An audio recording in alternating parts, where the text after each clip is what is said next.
dis, en fait, on a l'impression qu'on peut réduire les coûts, que c'est bon pour l'environnement. Donc pourquoi, en fait, le change n'a toujours pas une place primordiale dans la société? Je sais pas si tu sais pourquoi. Ouais, j'ai ma petite idée. Donc il y a les lobbies, donc il y a des gros lobbies. Donc pour l'histoire, en fait, donc quand je parlais de la canebière tout à l'heure, donc c'est le boom du chanvre, voilà, la renommée du chanvre, que ce soit à Marseille, à la canebière ou même aussi en Bretagne. Donc là où il y avait des ports, donc comme en Bretagne, donc le Havre, si je dis pas de bêtises, et à Marseille. Donc ce qui a éteint ça, c'est l'arrivée du coton et des bateaux à vapeur. Donc on n'avait plus besoin de faire des voiles et tout. Et le travail de lobbying de ces trucs-là, ça a commencé à cette époque en fait. Et aujourd'hui, ils sont devenus encore plus puissants. Donc il y a eu dans les années 1930, si je dis pas de bêtises, ce qu'on appelle la prohibition de... C'est toi qui connais encore plus, Julie, tu me diras si je dis une bêtise. La prohibition de la marijuana aux États-Unis.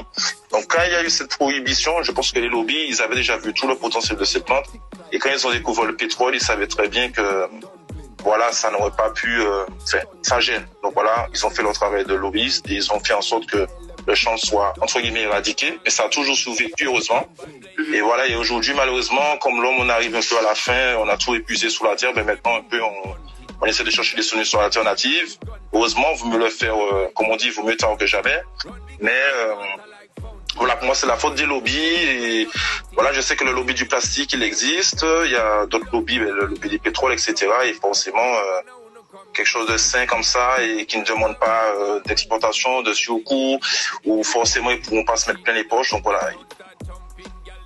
Voilà, pour l'instant, c'est... Voilà. Mais aujourd'hui, comme on arrive à un point de non-retour, donc un peu tout le monde se retourne aujourd'hui vers ces alternatives et même...